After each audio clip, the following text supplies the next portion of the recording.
नमस्कार, मूर्त छत्तीसगढ़ में आपका स्वागत है। मैं हूं स्वरूप भट्टाचार्य। खबरों में बढ़ने से पहले एक नज़र हेडलाइंस पर। डिप्टी सीएम अरुण साव का कांग्रेस पर तंज, कहा कांग्रेस में ना दूल्हा है ना बाराती। पीसीसी चीफ बैज ने कहा मोदी के तुरुप का पत्ता काम नहीं आया। कांग्रेस नेता की हत्या का मिला सुराग, भिलाई से 3 आरोपी गिरफ्तार और बिलासपुर से 2 आरोपी चढ़े पुलिस के हत्थे।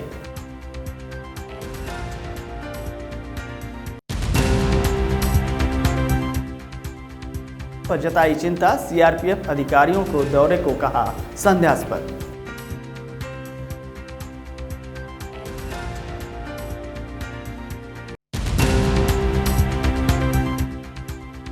ठेकेदार की भ्रष्टाचारी उजागर, भवन निर्माण में खुलेआम बंदरबांट। भ्रष्टाचार पर नेताओं ने रखा अपना अपना पक्ष।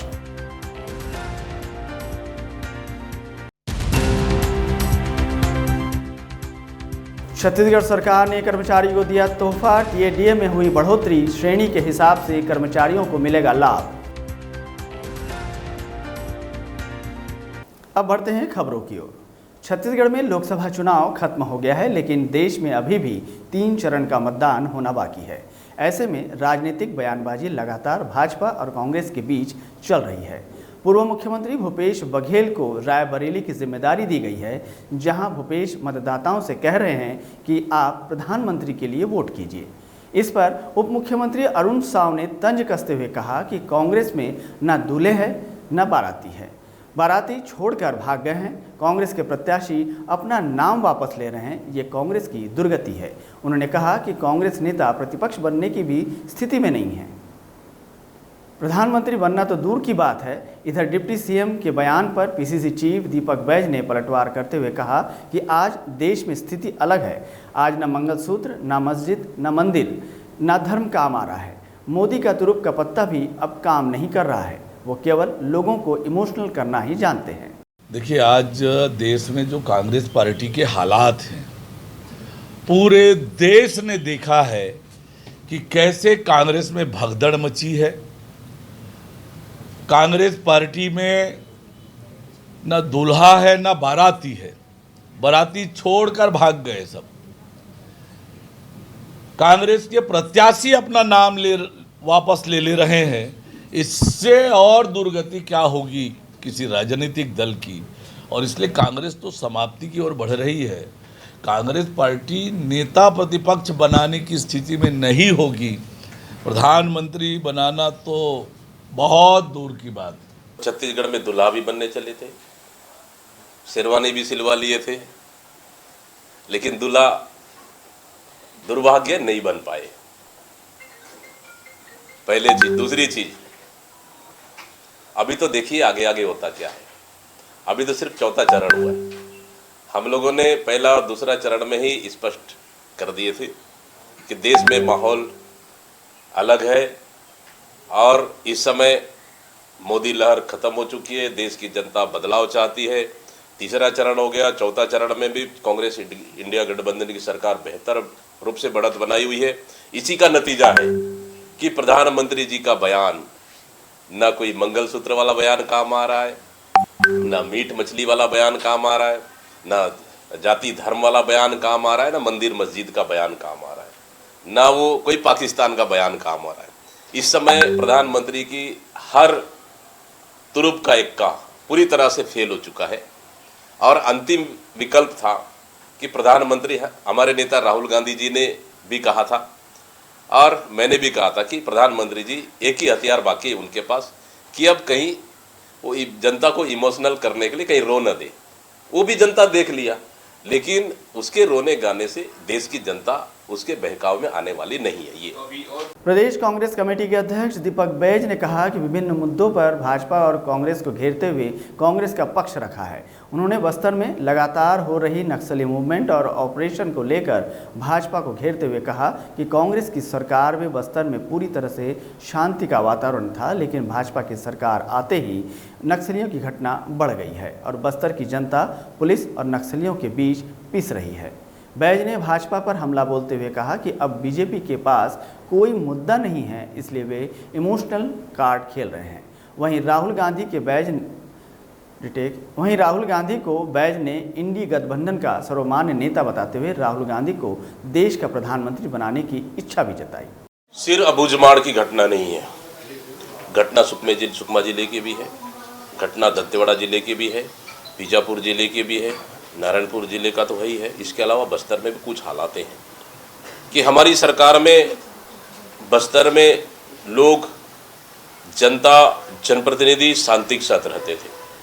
हमारी सरकार में 5 साल में हमने बस्तर में शांति कायम किए थे, लेकिन जैसे भारतीय जनता पार्टी की सरकार बनी, बस्तर फिर पूरी तरह से अशांत हो चुका है। जनप्रतिनिधि डरे हुए हैं, जनता डरी हुई है। कभी तो गोली, कहीं पुलिस की गोली का डर, कहीं नक्सलियों गोली के डर, दोनों तरफ से बस्तर की जनता पीस रही है और सरकार बिल्कुल मूक दर्शक बनी हुई है। ये सरकार पूरी तरह से बस्तर को शांत करने में असफल रही है और भारतीय जनता पार्टी की सरकार में बस्तर अशांत हो चुकी है। अपराधियों का लगातार मनोबल बढ़ा हुआ है। जिस तरह से लगातार कहीं फर्जी मुठभेड़ की खबरें आ रही है, तो कहीं तो फर्जी सरेंडर की खबरें आ रही है, कहीं तो गोलीबारी की खबरें आ रही है। मतलब प्रदेश में कानून व्यवस्था का बिल्कुल भी नियंत्रण नहीं है। कानून व्यवस्था पूरी तरह से चरमरा गई है। छत्तीसगढ़ प्रदेश भारतीय जनता पार्टी के हाथ से पूरी तरह से निकल चुकी है। ये प्रदेश बीजेपी सरकार, भारतीय जनता पार्टी सरकार की बस की बात नहीं है कि छत्तीसगढ़ में शांति व्यवस्था कायम कर सके। अभी तक तो करते आए, अभी तक तो करते हैं, कौन सा नहीं किए। वो कह रहे हैं कि मैं राजनीति में रहने योग्य नहीं रहूंगा अगर मैं जिसे हिंदू मुस्लिम कर दूं। तो क्या कोई ऐसा और चीज बचा है क्या जिसको लेकर वो कह रहे होंगे? देखिए, प्रदेश के प्रधानमंत्री मोदी जी, मैंने कहा कि बड़ा खिलाड़ी है। उनको इमोशनल कार्ड, कहाँ क्या करना चाहिए वो सब पता है, लेकिन इस समय उनका कोई भी कार्ड नहीं चल रहा है। वो कार्ड उनका पूरी तरह से फेल हो चुका है। उनके पास कोई भी हथियार नहीं है। मैंने कहा ना, पिछले समय पहला चुनाव महंगाई और बेरोजगारी पे लड़ लिए, दूसरा चुनाव पुलवामा पे लड़ लिए, तीसरे चुनाव में इतने कार्ड खेल के देख रहे हैं। पाकिस्तान भी एंट्री हो गया, सब भी एंट्री हो गया। मुझे लगता है उनके पास कोई हथियार नहीं है, इसलिए 2 ही हथियार उनके पास बाकी है। एक हथियार कि दंडवत प्रणाम कर ले मंच से, दूसरा जानबूझकर अपने आप कहीं मंच से न गिरा दे, ही गिर दे। ये 2 ही हथियार उनके पास बचा। इमोशनल कार्ड, उनके पास सिर्फ इमोशनल कार्ड है, उसके अलावा कुछ भी नहीं है। लेकिन इमोशनल कार्ड से इस समय देश की जनता आने वाली नहीं है। सिर्फ विकास और सकारात्मक मुद्दे पे चुनाव हो रही है और इसमें कांग्रेस पार्टी अभी बहुत आगे है और इंडिया गठबंधन बहुत आगे है। मान नेता है राहुल गांधी जी, आगे भी रहेंगी। सरकार बनेगी देश में तो निश्चित रूप से 101% हमारे नेता माननीय राहुल गांधी जी ही देश के प्रधानमंत्री बनेंगे। भूपेश बघेल जी ने भी यही बात कही कि आप रायबरेली का सांसद नहीं, देश का पीएम चुन रहे हैं। क्या आप भी इनके बयान से? बिल्कुल बिल्कुल। राहुल गांधी जी सिर्फ एक सांसद नहीं, देश के भविष्य हैं। रायबरेली के लिए जनता के लिए काम करेंगे और देश यूपी और देश की जनता के लिए काम करेंगे और देश का भविष्य है। निश्चित रूप से राहुल गांधी जी को वोट देना मतलब देश में अब प्रधानमंत्री चुनना। राहुल गांधी जी भविष्य के प्रधानमंत्री रहेंगे। प्रदेश के कृषि मंत्री रामविचार नेताम ने कांग्रेस नेताओं को लेकर बड़ा बयान दिया है। रायबरेली में कांग्रेस के नेताओं की चुनावी तैयारियों को लेकर उन्होंने कहा कि ये सभी मौसमी नेता हैं और सब मौसम की तरह टर करते रहते हैं। दीपक बैज को इस लोकसभा चुनाव में टिकट ना मिलने को लेकर भी रामविचार नेताम का कटाक्ष किया है और कहा कि दीपक बैज को इतनी ही जानकारी होती तो खुद के लिए टिकट ले आए होते। जिस पर दीपक बैज ने पलटवार करते हुए कहा कि मेरे पास प्रदेश के चुनाव की बड़ी जिम्मेदारी है और मैंने खुद चुनाव में काम करने की जिम्मेदारी मांगी थी और वो मिला भी। हाईकमान ने अच्छा निर्णय लिया जिसका स्वागत करता हूं। वहीं दीपक बैज ने भाजपा पर हमला बोलते हुए कहा कि भाजपा के पास अब कोई मुद्दा नहीं है और भाजपा की नींदें भी उड़ चुकी हैं। दीपक जी इतने जान रहे तो टिकट ले आए होते। उपचुनाव होगा तो कौन सा इनका नंबर लगने वाला है। ख्याली पुलाव देखने से अच्छा है कि वास्तविक जीवन में जिए ना। ये सब वैसे वो ख्याली पुलाव में जिंदगी गुजार दी है। ख्याल पुलाव खाते खाते वो प्रधानमंत्री बना रहे हैं, देख लीजिए। हंसी का पात्र हो जाएगा देश के लिए। मौसमी नेता हैं सब, मौसम के अनुसार जो है ये लोग टटराते हैं। हमारा भारतीय जनता पार्टी का तो रूटीन में 12 महीना काम चलते रहता है। चुनाव हो तो, चुनाव ना हो तो हम सब संगठन से जुड़ करके लगातार जन सरोकार से संबंधित कामों को हम करते रहते हैं और संगठन के विस्तार के लिए हम अपना योगदान। बड़ी जिम्मेदारी है मेरे लिए, चुनाव लड़ने से ज़्यादा पार्टी में काम करने के लिए, चुनाव में काम करने के लिए वो सबसे बड़ी जिम्मेदारी है। और मैंने अपनी इच्छा हाईकमान के पास स्पष्ट रूप से रख दी थी। हाईकमान ने बहुत ही अच्छा निर्णय लिया, मैं उसका स्वागत करता हूं। मैं पार्टी का छोटा सा कार्यकर्ता हूं, एक कार्यकर्ता जमीनी स्तर पे काम करते आज पार्टी ने मुझे प्रदेश अध्यक्ष बनाए। और मेरी जवाबदारी बनती है कि लोकसभा में हम 11 सीट चुनाव लड़ाएं और यहाँ से चुनाव हमारे सांसद जीत के जाए, ताकि देश में कांग्रेस की सरकार, इंडिया गठबंधन की सरकार बने। और निश्चित रूप से जिस तरह से इस समय चुनाव लड़े, छत्तीसगढ़ में बेहतर चुनाव लड़े हैं। और छत्तीसगढ़ में देखिए बाकी कार्यकाल की तुलना में इस समय बेहतर रिजल्ट आएगा। और छत्तीसगढ़ से जो देश में सरकार बनेगी, छत्तीसगढ़ की भी महत्वपूर्ण हिस्सा रहेगी। भारतीय जनता पार्टी के पास कोई मुद्दा तो है नहीं।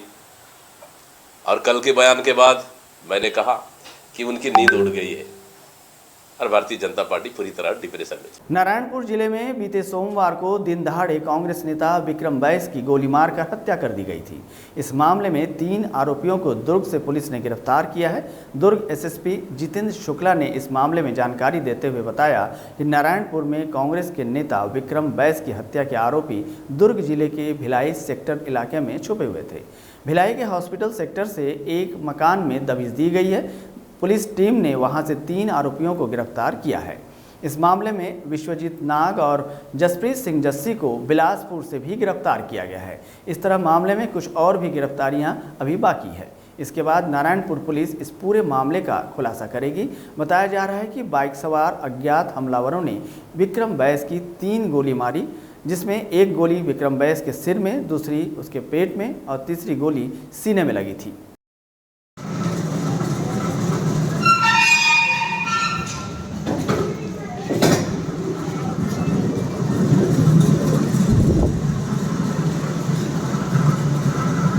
बलरामपुर जिले के रामानुजगंज थाना क्षेत्र के एक नाबालिग लड़की के मार्च महीने में अपहरण किए जाने के मामले पर पुलिस की टीम ने आरोपी को गिरफ्तार कर लिया है और पीड़िता को परिजनों को सौंप दिया है। ग्राम सरीमा का रहने वाला आरोपी रोहित कुमार यादव पीड़िता को शादी का झांसा देकर मार्च महीने में अपने साथ अपहरण कर ले गया था। परिजनों की रिपोर्ट पर पुलिस की टीम ने अपहरण का मामला दर्ज किया और लगातार खोजबीन किए जाने के बाद आरोपी को पुलिस की टीम ने अंबिकापुर से धर दबोचा। उसे न्यायिक रिमांड पर जेल भेज दिया गया है। मामले में पुलिस की टीम कार्रवाई शुरू कर दी है। राजपुर क्षेत्र अंतर्गत 25/3/2024 को एक परिजनों के द्वारा उनकी बेटी को कोई बहला फुसला कर ले गया करके एक मामला पंजीबद्ध कराया गया था। इसमें राजपुर पुलिस के द्वारा लगातार आरोपी की पतासाजी की जा रही थी। इसी दौरान दिनांक 14/5/2024 को पता चला कि अंबिकापुर में कोई व्यक्ति जो है उसको लेके रखा है, तो पुलिस जो है उसको वहाँ से बरामद कर ले आई है और पीड़िता के द्वारा उसके साथ ज़बरदस्ती बलात्कार करने की पुष्टि हुई है। इस पर राजपुर पुलिस के द्वारा 366, 376, 2 और 546 का अपराध इसमें जोड़ा गया है और आरोपी को गिरफ्तार कर रिमांड पर जेल भेज दिया गया है। बस्तर लोकसभा क्षेत्र से कांग्रेस प्रत्याशी और पूर्व मंत्री कवासी लखमा ने ईवीएम से छेड़छाड़ का संदेह जताया है। उन्होंने सीआरपीएफ के आला अधिकारियों के बार-बार दौरे को लेकर संदेह जताते हुए इस बात की शिकायत चुनाव आयोग से करने की बात कही। लोकसभा चुनाव के पहले चरण में बस्तर लोकसभा सीट के लिए हुए मतदान के बाद जगदलपुर, बस्तर और चित्रकूट विधानसभा की ईवीएम मशीनों को धर्मपुरा हार्टिकल्चर कॉलेज के स्ट्रांग रूम में सील कर रखा गया है। इस बीच जगदलपुर में कवासी लखमा ने कहा कि ईवीएम की छेड़छाड़ के मकसद से ही सीआरपीएफ के आला अधिकारियों ने स्ट्रांग रूम में जाने की कोशिश की है। उन्होंने कहा कि बार बार अधिकारियों का दौरा संदेहास्पद है। अभी मेरे को शिकायत मिला है आज 10-12 बजे के आसपास CRP के बड़े अधिकारी 3-4 लोग अंदर घुसे। हमारा जो कार्यकर्ता है हमको भी ले चलो, आप लोग क्यों घुस रहे हो बोले, हमारा अधिकार है, हम सुरक्षा ड्यूटी है, हमारा ड्यूटी हो रहा है कि नहीं हो रहा है इसके देखने जा रहा है। सुरक्षा तो गेट के बाहर है, उनका लगा हुआ है, गेट के बाहर देखना चाहिए, अंदर क्या किया। और कलेक्टर भी गोलमाल जवाब दे रहा है, इसलिए कलेक्टर को हम शिकायत कर रहे हैं। और कल के दिन अगर कोई ये होगा, एक कलेक्टर और प्रशासन दोषी होगा। जो डाक मतपत्र है, डाक मतपत्र कोंडा गांव में, दंतेवाड़ा में कभी 100 है, कभी 330 है, कभी कहीं 40 है। ये 3-4 जिला में हुआ है और सुकमा जिला में 600 हुआ है। इसमें मेरा शक है। छत्तीसगढ़ के नक्सल प्रभावित नारायणपुर जिले में जवानों को फिर एक बार सर्चिंग के दौरान बड़ी सफलता मिली है। आपको बता दें कि पुलिस नक्सलियों के प्लानिंग में पानी फेर दिया है। दरअसल नक्सलियों ने सुरक्षा बल के जवानों को निशाना बनाने जंगल में कुकर बम लगा रखा था, जिसे बरामद किया गया है। जानकारी के मुताबिक बता दें कि यह घटना नारायणपुर के छोटे डोंगर थाना इलाके का है, जहां सुरक्षा बलों को नुकसान पहुंचाने के लिए कुकर बम लगाया गया था। पुलिस टीम ने कुकर बम को मौके पर निष्क्रिय किया और आप बता दें कि ITBP और जिला पुलिस बल ने मामले पर कार्रवाई की है।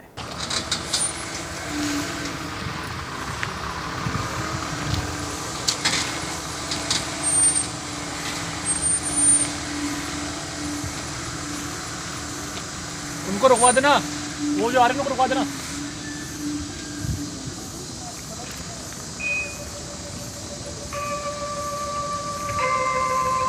MCB जिला मुख्यालय मनेंद्रगढ़ के कलेक्टर ऑफिस के पास भीषण सड़क हादसा हो गया है, जिसमें बाइक पर सवार 2 लोग अजित और दिनेश की घटनास्थल पर ही मौत हो गई। वहीं 2 युवक गंभीर रूप से घायल हो गए हैं, जिसको तत्काल लोगों की मदद से उपचार के लिए अस्पताल में भर्ती कराया गया है। दरअसल यह पूरा मामला मनेंद्रगढ़ थाना क्षेत्र का है, जहां कलेक्टर कार्यालय के सामने से गुजरने वाली राष्ट्रीय राजमार्ग 43 पर 2 बाइक आमने सामने भिड़ गए। दोनों बाइक पर 2 युवक सवार थे। घटना के बाद मनेंद्रगढ़ कोतवाली पुलिस की मौके पर पहुंचकर आगे की कार्रवाई में जुट गई है।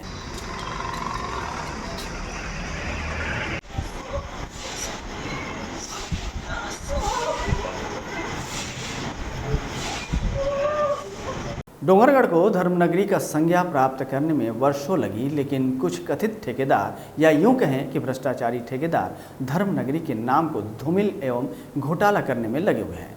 जी हाँ, हम बात कर रहे हैं डोंगरगढ़ की, जहां छोटी मां बमलेश्वरी मंदिर पहुंच मार्ग पर टूरिस्ट पार्किंग में 1.5 करोड़ रुपए की लागत से भवन बनाया जा रहा है। लेकिन ठेकेदार किस तरह से भवन बनाने में भ्रष्टाचार कर रहे हैं, यहाँ आपको दिखा रहे हैं। नगर पालिका परिषद डोंगरगढ़ की आम जनता की जरूरत को ध्यान में रखते हुए पूर्व सरकार द्वारा सर्व सुविधा युक्त डॉक्टर आम्बेडकर सामुदायिक भवन बनाने के लिए 1.5 करोड़ रुपए राशि स्वीकृत की गई थी। यह भवन वार्ड नंबर 8 में बनना प्रस्तावित था और वार्ड नंबर 8 में इस भवन निर्माण के लिए पर्याप्त रिक्त भूमि नहीं होने के बावजूद भी राशि को वार्ड नंबर 8 के लिए स्वीकृत कर दी गई और सभी विभागों से बाकायदा सहमति भी बनी थी। लेकिन आनन फानन में वार्ड नंबर 11 में बनाया जा रहा है, जिसके आसपास 2 बड़े सामुदायिक भवन भी बने हुए हैं, जिसमें एक में आश्रित स्थल तथा दूसरे में मंगल भवन में गोबर और कचरा रखा जाता है।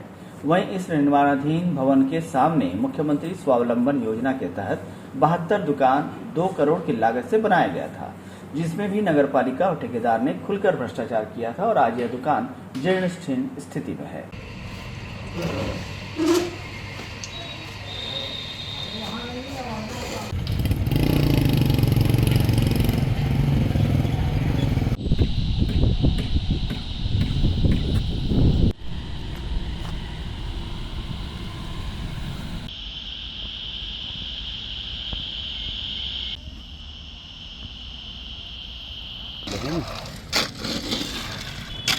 कहा जाता है कि किसी भी बिल्डिंग या भवन का नींव तब मजबूत होता है जब सही सामग्री का सही मात्रा में उपयोग हो, और नींव मजबूत हो तभी बिल्डिंग सालों साल खड़ा रह सकता है और कमजोर नींव से बिल्डिंग पल भर में धराशायी भी हो सकती है।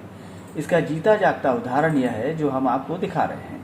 1.5 करोड़ की लागत से निर्माणाधीन डॉक्टर आम्बेडकर सामुदायिक भवन, जिसके लिए चयनित भूमि पर दलदल और दलदल में नींव कॉलम में ही गड़बड़ी देखी जा रही है।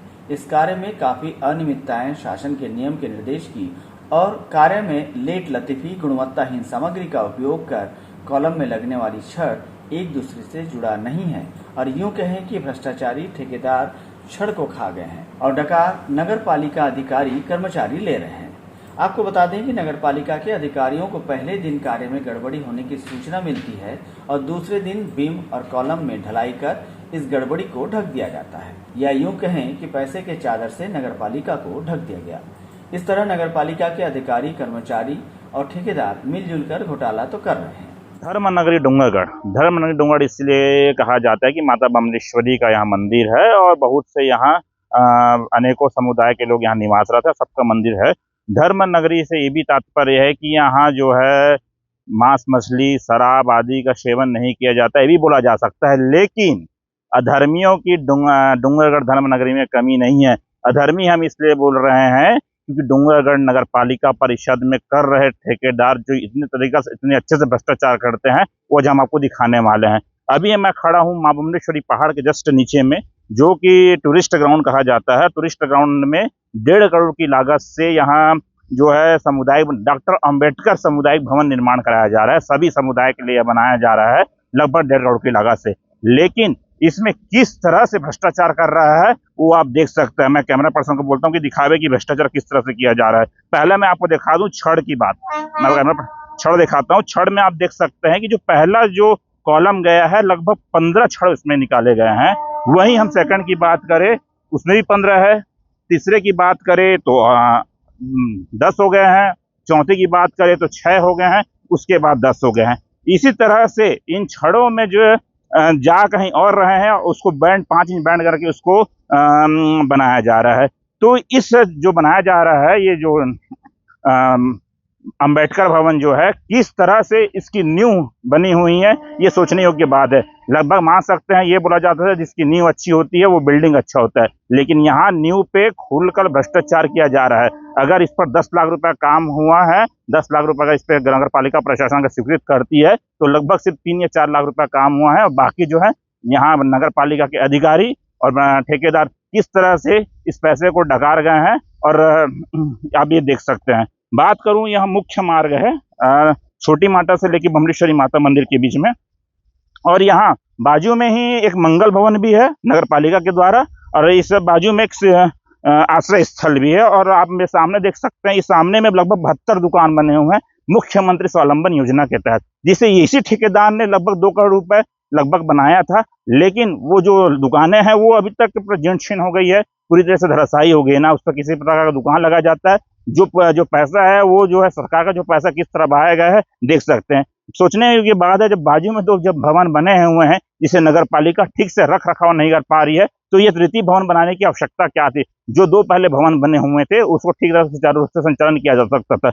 बात करते हैं भ्रष्टाचार की। भ्रष्टाचार पिछले 5 वर्षों में तो हुआ है ऐसा बीजेपी की सरकार बोलती है, लेकिन बीजेपी के कार्यकाल में इस तरह से भ्रष्टाचार हो रहा है यह देखने की बात है। वहीं छत्तीसगढ़ राज्य के उप मुख्यमंत्री नगरीय प्रशासन एवं लोक निर्माण विभाग के मंत्री अरुण साव जनता के बीच कहा करते थे कि भ्रष्टाचारी गुणवत्ताहीन कार्य करने वाले ठेकेदार चाहे कोई भी हो बख्शा नहीं जाएगा। वहीं डोंगरगढ़ नगर पालिका के अध्यक्ष सुदेश मेश्राम ने तो साफ कह दिया कि कोई भ्रष्टाचार हुआ ही नहीं है।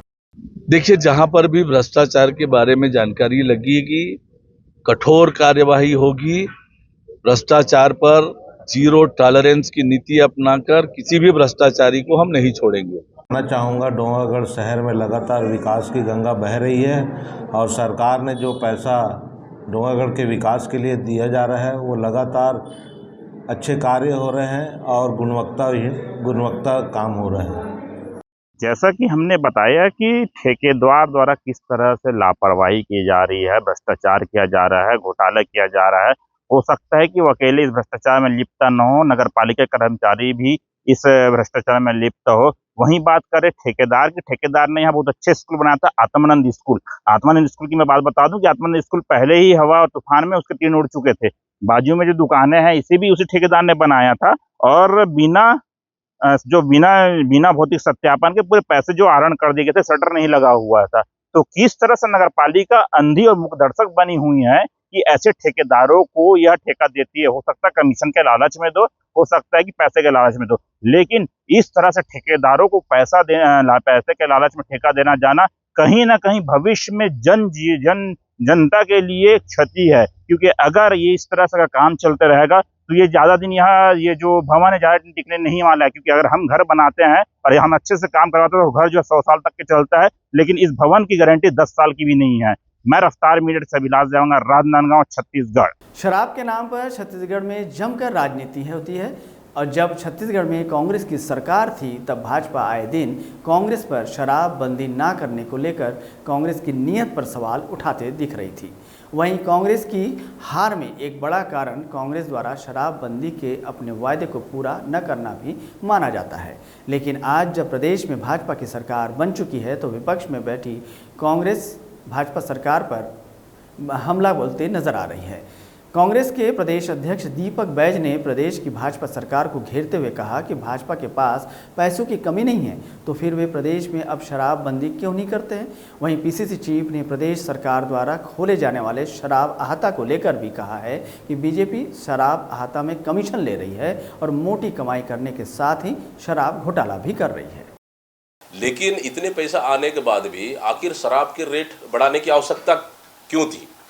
नंबर 1। नंबर 2, अहाता निर्माण, अहाता खोलने की आवश्यकता क्या थी? इसका मतलब आप दारू पे, शराब पे कमीशन खा रहे हैं, शराब पे भ्रष्टाचार कर रहे हैं और छत्तीसगढ़ की जनता की गाड़ी कमाई को लूटने का काम आप कर रहे हैं। तो निश्चित रूप से ये शराब का सबसे बड़ा घोटाला है इस 4-5 महीने में और छत्तीसगढ़ की जनता की गाड़ी कमाई को लूटकर ये सरकार अपनी जेबें भरने का काम कर रही है। हिम्मत है, आपने बड़ी बड़ी बातें की, हिम्मत है तो शराब बंदी सरकार को करना चाहिए। हम पूछ रहे हैं कब शराब बंदी होगा। छत्तीसगढ़ के सरकारी कर्मचारियों को बड़ा तोहफा प्रदेश सरकार की ओर से मिला है। दरअसल सरकारी कर्मचारियों के यात्रा भत्ता और दैनिक भत्तों की दरों में संशोधन किया गया है। इस संबंध में वित्त विभाग की ओर से आदेश जारी कर दिया गया है। मंत्रालय महानदी भवन से वित्त विभाग की ओर से जारी आदेश के अनुसार सरकारी कर्मचारियों को अब लोक वाहन या सड़क यात्रा में श्रेणी ए और बी और सी श्रेणी के वातानुकूलित एयर कंडीशन बस से यात्रा की पात्रता होगी, जबकि श्रेणी डी सरकारी कर्मचारियों को गैर वातानुकूलित डिलक्स बस और वीडियो कोच से यात्रा की पात्रता होगी। इसके साथ ही हवाई यात्रा के लिए HAG वेतनमान प्राप्त करने वाले अधिकारी देश के अंदर एग्जीक्यूटिव क्लास से यात्रा के पात्र होंगे। आपको बता दें कि ए श्रेणी और बी श्रेणी के सरकारी कर्मचारी अगर खुद की कार से सफ़र करते हैं तो प्रति किलोमीटर की दर से 12 रुपये उन्हें मिलेंगे।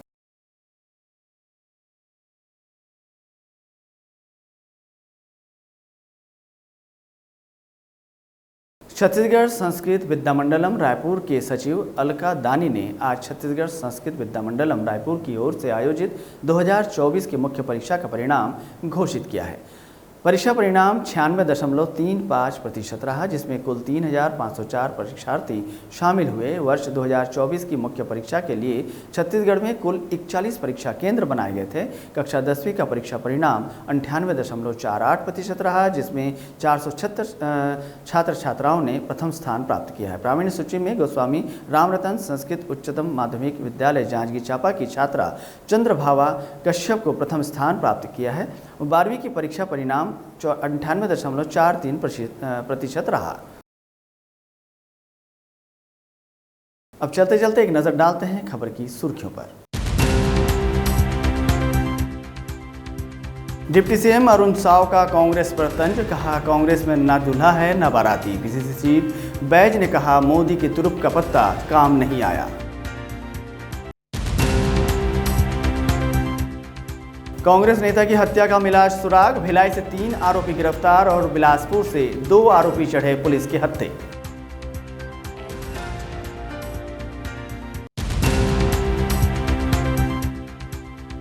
पर जताई चिंता, सीआरपीएफ अधिकारियों को दौरे को कहा संदेहास्पद।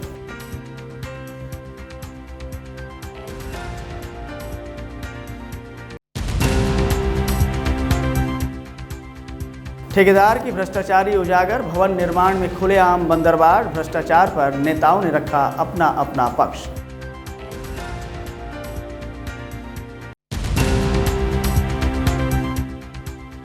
छत्तीसगढ़ सरकार ने कर्मचारी को दिया तोहफा, टीएडीए में हुई बढ़ोतरी, श्रेणी के हिसाब से कर्मचारियों को मिलेगा लाभ। मोर छत्तीसगढ़ में आज बस इतना ही। मुझे दीजिए इजाज़त। आप देखते रहिए रफ्तार मीडिया।